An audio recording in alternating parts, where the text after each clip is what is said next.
Oh man, it is so exciting starting a new series. You never know how it's gonna go, but this is something I'm super duper passionate about, and it is the first episode. This is insane, and it's June 1st. It's my birthday month, so this is kind of a little birthday present to myself, kicking this off. It's a little early. It's 6:26 a.m. The mornings in Los Angeles are still kind of gloomy and chilly, and let's face it, that's like ideal driving weather. The cars prefer it that way anyway. So yeah, let's go ahead, make some coffee. I actually just got a new shipment of some coffee that I haven't tried yet, so that's gonna be pretty exciting. And then we're gonna go for a little drive, and I'm bringing you with me, so let's do it.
So welcome to my 1999 Porsche 911, and this is a 996 C2.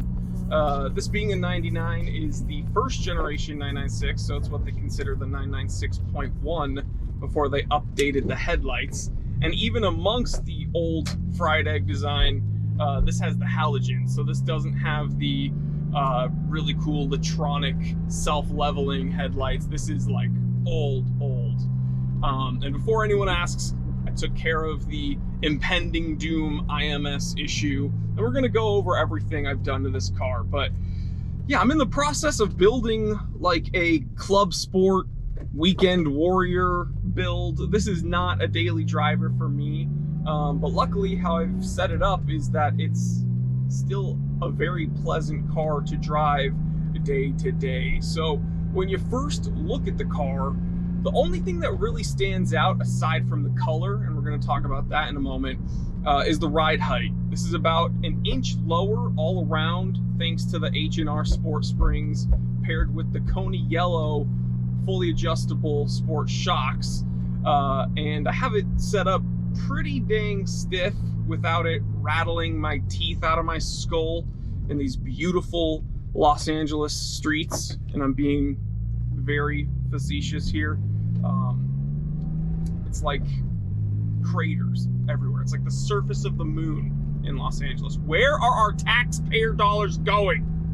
But all jokes aside, I do have this set up pretty dang stiff, thanks to the iBox sway bars front and rear. That's because the first time I drove this thing, like the immediate thing I wanted to mitigate was the body roll. This did have a bit of body roll. It wasn't like super duper soft. It was still a fun car to drive, but I knew that the way I wanted it set up, that had to be taken care of.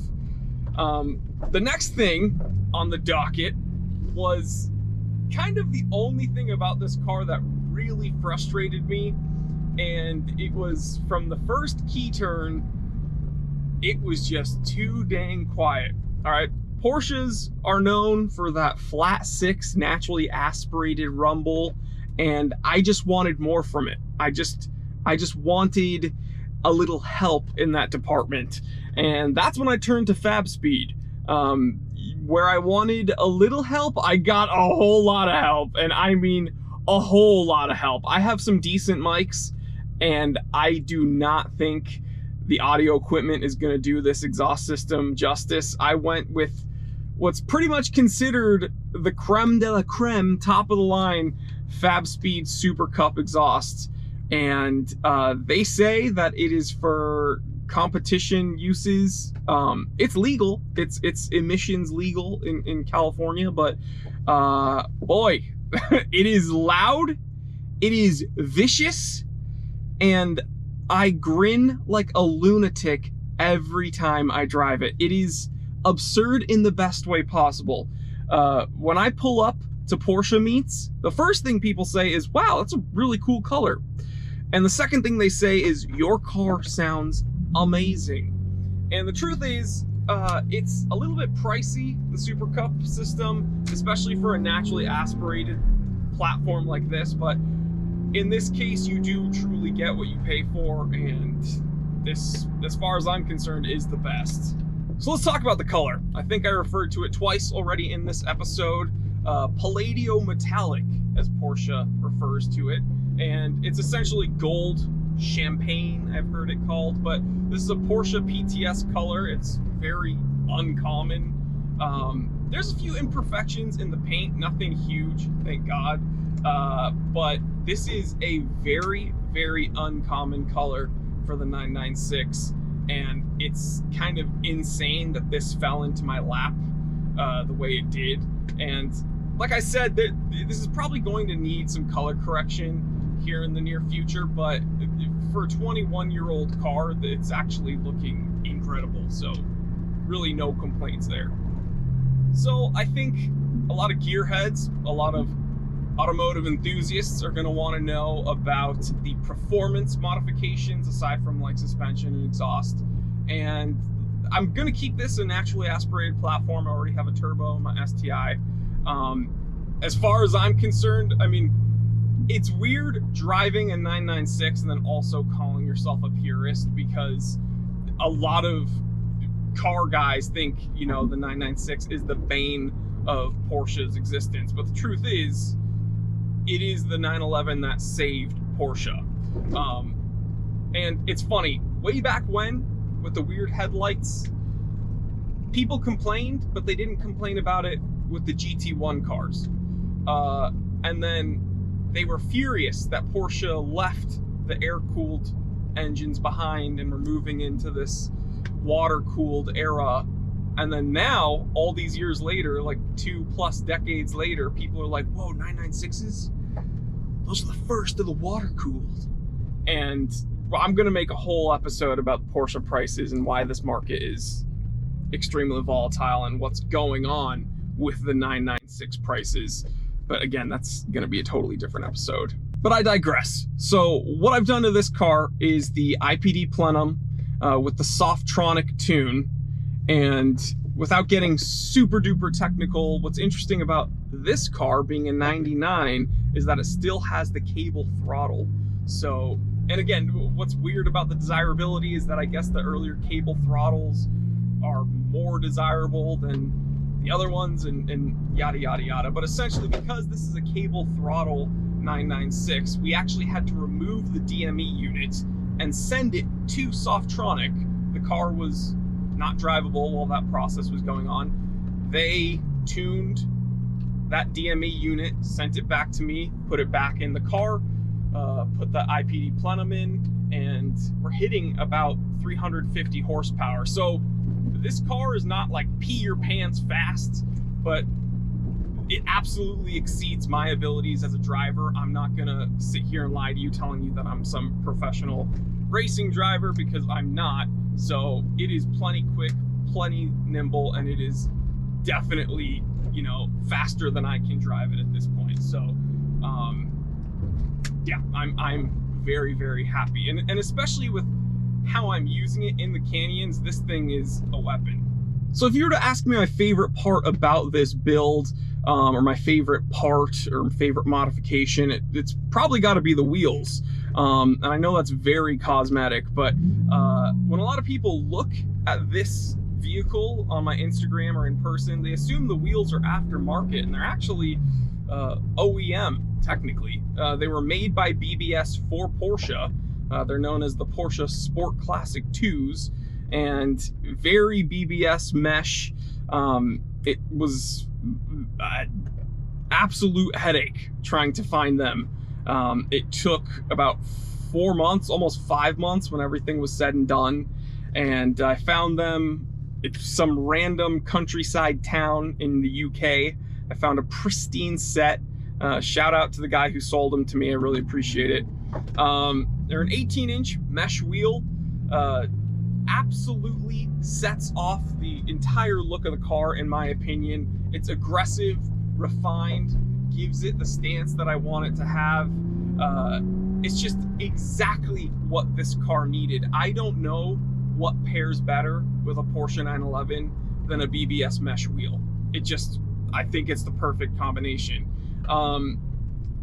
Like I said, the kind of pain in the butt getting it, I think it was absolutely worth it, hands down. I would do it again. A lot of people I were talking to in Porsche Club and on the forums and on Instagram, they were telling me to just get a set of BBS LMs, and those look great. Those are absolutely beautiful, beautiful wheels, and they're on a bunch of 911s. They're tried and true. It would have been a little bit more cost effective, honestly, after everything was said and done, if I just had gone with the BBS LMs. Well, the thing is that if I got those wheels, I would have looked at all the pictures of the 996s with the Sport Classic 2s, and I would have, it would have gotten under my skin. So I persevered, and I decided to just go with what I wanted all along. It took a little bit longer, it was a little bit more expensive, but again, I would do it again in a heartbeat. And on those BBS wheels, I have some Potenza pole positions. Great all-around tire. They're aggressive without being, purely racing slicks. They don't have the best life, apparently. The longevity isn't great with these, but I'm not too concerned because this is, again, essentially my weekend warrior vehicle. So I'll probably get a whole lot of use out of them. I'm not terribly concerned. And I love buying tires. A lot of people think tires are boring. Don't skimp out on your tires, guys. Like, do not skip out on your tires. In fact, tires should probably be the first thing you do research on when you're looking to build your car, and I'm not kidding. You can have all the power in the world, you can have the coolest suspension setup. If you don't have good tires, you're not getting any of that traction on the ground. So a lot of people give the 996 a bad rap because of the IMS grenade problem, essentially. Everywhere people say that the 996 is just a difficult car to own and you got to worry about this and that, and I have not found that to be the case at all. Have I done preventative things? Absolutely. I did the LN Engineering IMS retrofit, new RMS, new clutch, new dual mass flywheel. But if you are not scared of driving your vehicle and you don't let them sit and you have fun with them and you change your oil, you should not have a problem. I have had zero problems with this car thus far, and it is, again, 21 years old, I think, and it has well over 100,000 miles on the clock. It's still going strong. So guys, this has been a whole lot of fun. It's my first episode doing this. Kind of foreign, talking to a GoPro while I'm driving, but I can already tell I'm gonna have a blast with this series. And if you bear with me and you kind of roll with the punches here and you kind of work the kinks out with me, we will be making much better content as things go on. And we're gonna do this regularly for you guys because there's a whole lot of cars here in SoCal and a whole lot of dudes that would absolutely love to talk about them here. So yeah, to wrap this up, why did I go with a 996 aside from its just, relative affordability? We're talking about the 911 platform. Well, listen, I was born in '89. I grew up in the '90s, and this was literally my poster car. In my room, I had a poster of Ninja Turtles 2: Secret of the Ooze, like the movie poster. I had a Lamborghini Diablo, and I had a silver 996 with Carrera written out in big font over it. So, you know, if 9-year-old me could see me now with this vehicle, I would hope that he'd be amused, impressed, proud that I literally purchased and am building my poster car. So it's kind of surreal, and I know the 996 is the poor man's 911. It's the attainable 911. It's the ugly duckling. But for those of you who've driven one, woo, it's an absolute blast.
Guys, well, there you have it, the first installment in the books of T3 Time to Drive. I hope you enjoyed yourself.